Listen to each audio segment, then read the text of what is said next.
Қазақстанда науқастарға операция роботтың көмегімен жасалып жатыр. Астанадағы президенттің іс басқармасы медициналық орталығында осындай ноу-хау пайда болды. IT-технологияның арқасында хирургтардың жұмысы жеңілдейді, ал науқастың ауыр операциядан кейін қайта қалпына келу процесі анағұрлым тез жүреді. Бүгін елбасы Нұрсұлтан Назарбаев еліміздегі роботталған хирургияның халықаралық референт және оқу орталығына барып, медицинадағы соңғы жетістіктермен танысты.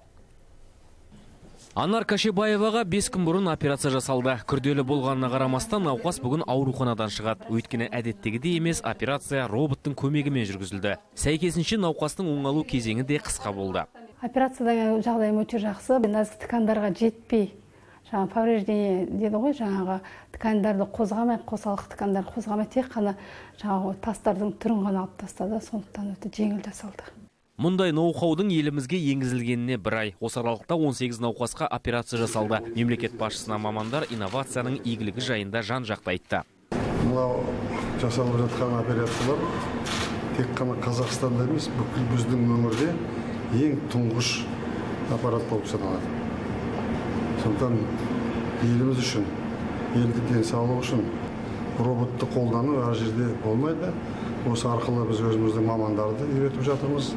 Дэвид Самадимен мен Нью-Йоркта кездескем. Бұл дүниенің ең бір алдыңғы қатарлы хирургтардың бірі. Технологияның тиімді тетіктері көп. Операциядан кейін науқастың денесінде бұрынғыдай тыртық қалмайды. Үлкен кесікте жасалмайды, тек 3 жерден ғана тесіледі. Көп қан кетпейді. Бастысы операциядан кейін пациент тез қалпына келеді. Инфекцияны жұқтыру қаупі келмейді. Технологияның тиімділігінің арқасында хирургтардың да жұмысы жеңілдемек. 3 домен операцияны жасаймыз. 3 деген ол біз сол аурудың ішінде сияқтымыз. Ешқандай бәрі жақсы көрінеді, таза көрінеді. Сосын жұмыс жасаған кезде де ешқандай қиындығы жоқ біз үшін. Президент Нұрсұлтан Назарбаев палаталарды аралап, науқастардың операциядан кейінгі жағдайларын сұрап білді. Жаңадан келген қондырғыға тап болдыңыз. Енді жазылып кететін болдыңыз. Мұндай жоқ. Қазақстанда да, Ресейде де тек қана біздікі.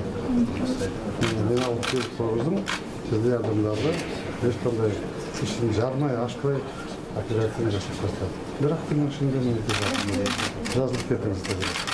Жаңа роботталған технологияны әлемде алғашқылардың бірі болып пайдаланған Дэвид Самади. Америкалық хирург қазір қазақстандық әріптестеріне технологияның тетіктерін меңгеруге көмектесуде. Нұрсұлтан Әбішұлы, мені өз елдеріңізге шақыртқандарыңыз үшін үлкен рахмет. Қазақстанда болу мен үшін үлкен қуаныш. Жетекші инвестициялық роботталған аппаратты осында енгізу үлкен мәртебе. Медициналық туризмнің дамитынына сенімдімін. Өйткені сіздердің елдеріңізде туристерді тарту мақсатында үлкен жұмыстар атқарылып жатыр. Біз көршілес орталық Азия елдерінің барлығына осындағы жаңашылдықтар жайында хабарлауымыз қажет. Бұл әлемдегі танымал орталыққа айналуы тиіс. Сонымен қатар қазір бізде онкоорталықтар құрылысы жүріп жатыр. Онкологиялық аурумен ауыратындар үшін мына аппарат аса маңызды құрылғы болады. Мемлекет басшысына орталық жайлы толық мағлұмат берілді. Жалпы мұнда жылына 10 мыңнан астам адам емделіп, 6 мыңға жуық операция жасалады. Ежегодно к нам приезжает все больше и больше иностранцев. Как вы видите, в основном это из Европы и Азии. Әзірге орталықта робот аппараттың екеуі бар. Бірімен операция жасалады. Екіншісі мамандарды дайындап, оқыту мақсатында қолданылуда. Болашақта пайдасы зор технологияның қатарын көбейту жоспарланып отыр. Дулат Жексенбайұлы, Әсима Нұрмайқызы, Дархан Әлібек, Қазақстан ұлттық телеарнасы арнайы президент телерадио кешенінің көмегімен.